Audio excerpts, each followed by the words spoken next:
안녕하세요. 최강훈련사입니다. 오늘은 강아지 똥 먹는 이유, 즉 식분증이라고 하는 문제 행동에 대해서 말씀을 드려보려고 하는데요. 우리 사람에게는 똥이란 정말 더러운 거라는 이미지가 강하기 때문에 강아지가 똥을 먹는다면 적지 않은 충격을 받으실 것 같아요.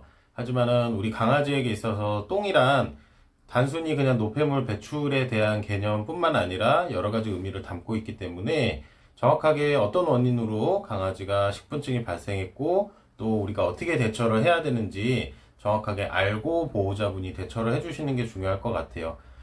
흔하게 나와 있는 방법으로는 뭐 식초를 뿌려라 아니면은 똥을 쌀 때 바로 가서 치워야 된다 여러 가지 내용들이 많은데 무조건 못하게 막는 쪽으로만 우리가 문제 행동을 집중할 게 아니라 정확하게 어떤 원인으로 발생되는지에 집중을 해보면 식분증도 어렵지 않게 해결할 수 있으니까 한번 자세히 살펴보시면 좋을 것 같아요. 자, 첫 번째 원인으로는요, 부족한 사료 양 때문인데요. 대부분이 이제 이 사료 양이 부족해서 발생되는 경우가 굉장히 많이 있어요. 보통 분양 샵에서 아이가 급격하게 자라면 안 되기 때문에 더 적게 주기도 하고요. 혹은 여러 마리 강아지들이 분양 샵에 있다 보면은 한 마리 한 마리 적정량을 찾아주기 굉장히 어려울 수도 있어요. 그렇기 때문에 아이가 부족함을 느꼈던 아이라면 사료 이외에 배고픔을 느끼고 먹을 수 있는 게 이제 분양장에서 똥이잖아요. 그래서 똥을 먹는 거에 관심을 보이고 본격적으로 먹기 시작하는 아이들도 굉장히 많이 있고요. 또는 분양을 하고 난 뒤에도 보호자분이 대부분 이제 초보 보호자분들이 많다 보니까 정확한 사료양을 모르고 분양샵에서 처음 정해준 양을 그대로 기간이 길어져도 먹이다 보면 아이들이 사료양이 부족해서 먹는 부분이 발생할 수 있답니다. 자, 두 번째 원인은요, 좁은 환경 때문인데요.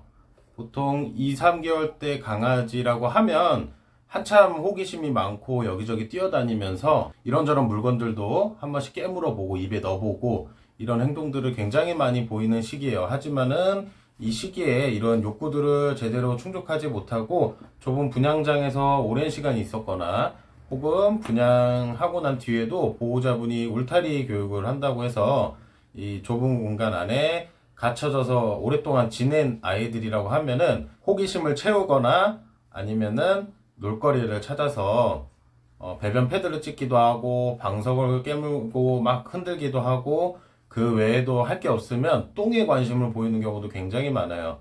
우리가 느끼기에는 네가 싼 대변이지만 강아지가 느끼기에는 그냥 어느 날 봤더니 동그란 공 하나가 있어요. 그래서 이 공을 가지고 놀아봤더니 떼굴떼굴 굴러가고 너무 재밌는 거예요. 그래서 가지고 놀기도 하고 또 그거를 먹었더니 맛있어서 흥미를 갖기 시작하는 경우도 있습니다.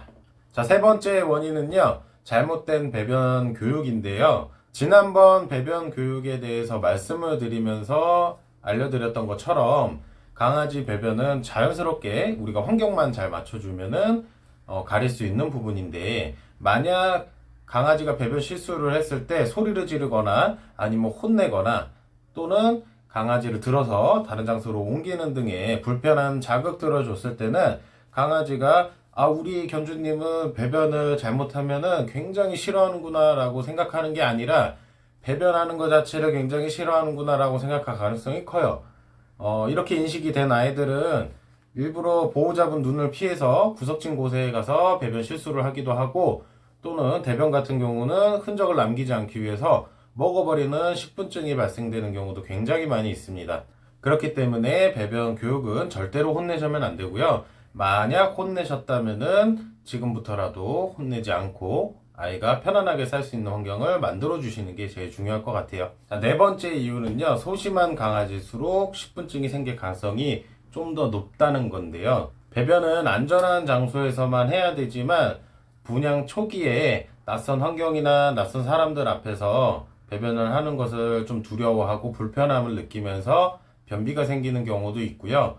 혹은 강아지가 배변을 한 뒤에 이것을 먹어버리는 식분증이 발생하기도 한답니다. 또한 처음에는 괜찮다가 이후에 보호자분이 어떤 계기로 혼을 냈거나 아니면은 생활 패턴의 변화가 생기는 등의 심리적, 환경적 변화가 생겼을 때 강아지가 불안감을 느끼고 배변 장소가 바뀌기도 하지만 똥을 먹는 식분증이 발생하기도 해요. 자, 다섯 번째는 소화력에 문제가 있는 건데요.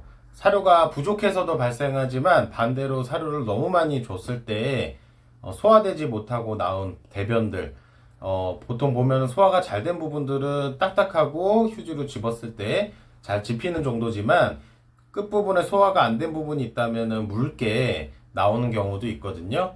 그렇다면은 이 끝에 소화가 안 된 부분들은 강아지가 냄새를 맡아봤을 때는 사료 냄새랑 비슷해서 흥미를 갖는 경우도 있고요. 섬유질이 많은 당근이나 뭐 기타 야채들을 줬을 때도 소화가 되지 못하고 그대로 배출이 되는 경우가 있는데, 대변 속에 그대로 배출된 이 음식들은 강아지가 냄새를 맡았을 때 쉽게 알아차릴 수 있고, 이 음식을 먹기 위해서 대변을 파헤쳐서 먹는 경우도 발생할 수 있어요.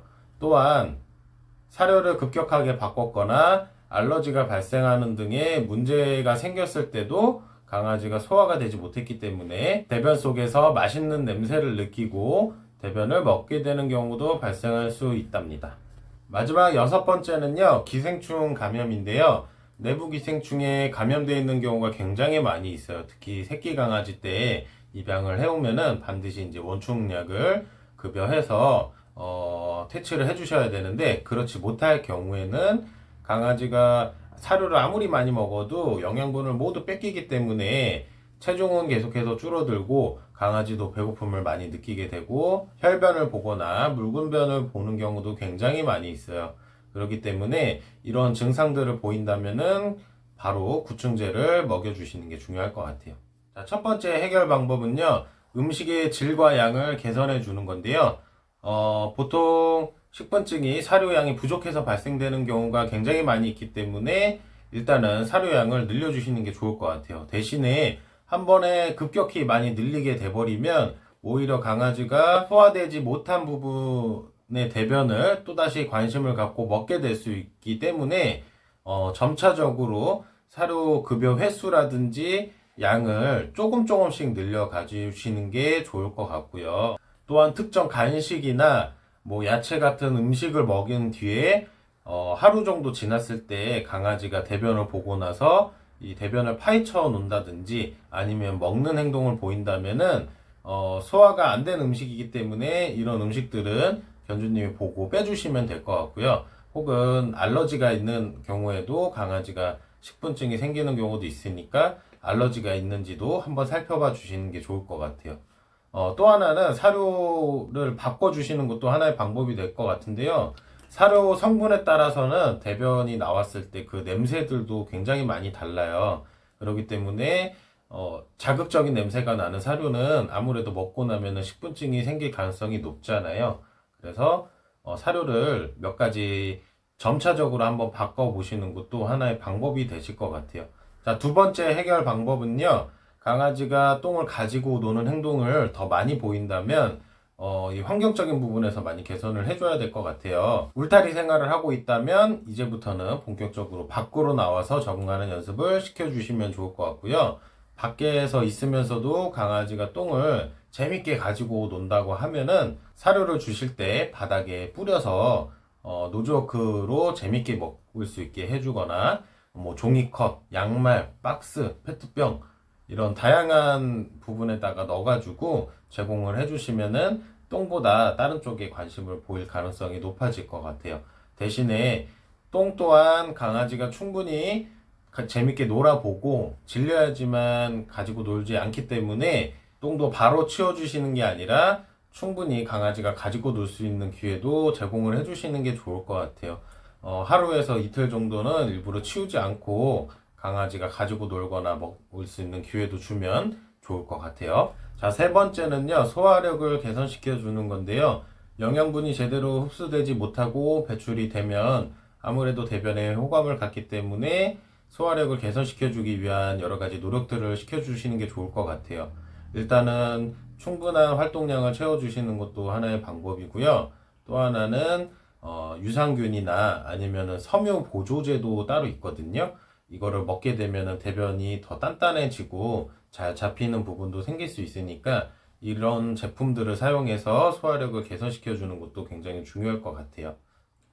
자, 이 밖에도 강아지가 배변 교육이 잘 되지 않았다면 견주님이 한번 제 영상 참고하셔가지고 배변 교육 방법을 다시 한번 설정을 해서 한번 교육을 해보시면 도움이 되실 것 같고요. 정말 이 습관이 너무 많이 틀어진 아이들 같은 경우는 제가 방문 교육도 진행하고 있으니까 한번 상담을 해드릴 테니까 한번 연락 주시는 것도 좋을 것 같아요.